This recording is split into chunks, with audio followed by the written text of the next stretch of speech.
Today, I bring you a story whispered from the saltwater axis, a tale of beauty, mystery, love, and tragedy.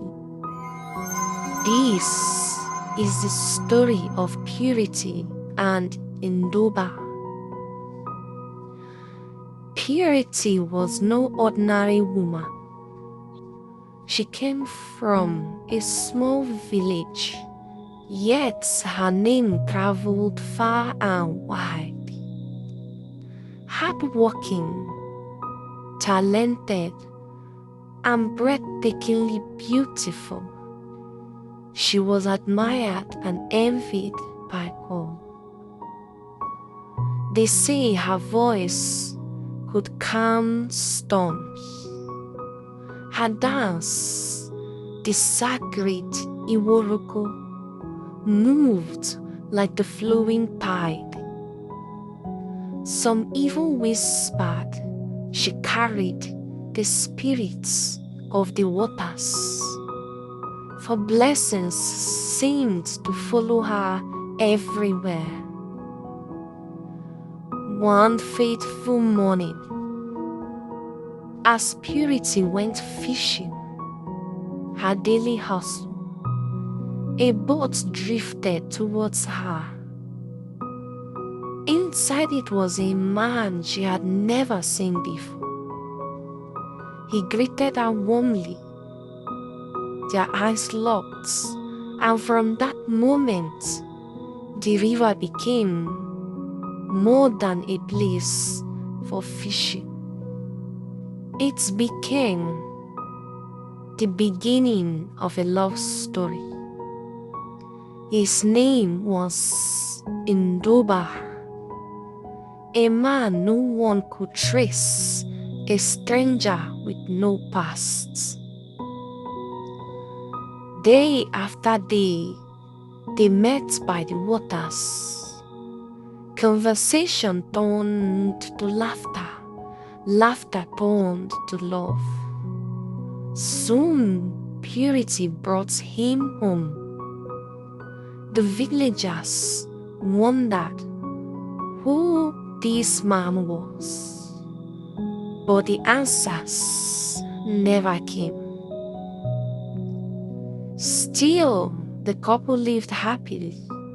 They married, had children, and prosperity followed them. Purity lacked nothing. Indoba provided all they needed. Their first son, Inemi, grew strong, and soon 2 more children were born. But as time revealed a mystery. Purity aged. Her children grew. Yet, Indoba remained the same. Days turned into years. Years into decades. 37 long years passed, and Indoba had not changed. The villagers began to whisper, "Why does this man never grow old? How can a father look younger than his son?" Suspicion grew like fire in dry grass. Soon, Purity and her family could no longer bear the stare. They fled their village and disappeared. For years, no one knew where they had gone until one day, fate revealed them. A relative of Purity stumbled upon her in a distant village. Purity welcomed her in, fed her, and offered rest.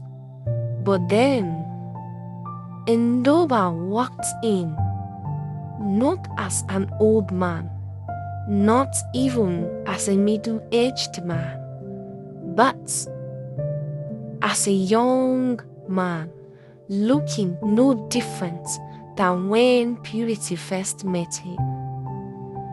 The relative fled in terror. She cried to the villagers, "This man is not human." The villagers gathered. They remembered the strange things they had seen. Indoba hunting without traps, yet returning with animals. Indoba catching fishes by speaking to the waters. Indoba never falling sick, never tiring. The people demanded proof. They struck him with knives, and black blood oozed out, stealing itself back within moments. The villagers gasped in horror. This was no ordinary man.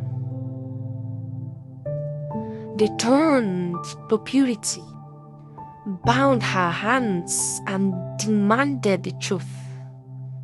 But Purity wept, insisting, "I know nothing of his village. I only know his name, Indoba."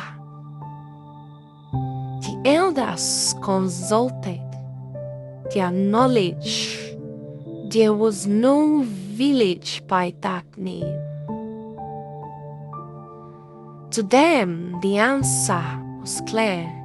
Indoba was an abomination. On the third day of his capture, Indoba was tied to a stake. The villagers chanted incantations, and flames consumed him. As the fire rose, Indoba's eyes searched desperately for Purity, for his sons and other children. Tears streamed down his face as his body burned and turned to ash and scattered with the wind. Purity wailed like a woman torn from her soul. Her heart burned with rage and grief. That night she went to the house of her auntie, the very woman who exposed her family. With trembling hands, she ended her auntie's life. Then Purity took her boat, rolled into the heart of the river, and leaped into its depths. Her body was never found. Their son Inemi was banished. No one knows what became of him, but villagers whispered to this day of the beautiful woman who loved too deeply and the mysterious man who never grew old. This is the tragic tale of Purity and Indoba. What do you think? Was Indoba a spirit of the waters, a curse upon the land, or perhaps something beyond human understanding? Let us know what you think about this story. And don't forget to subscribe.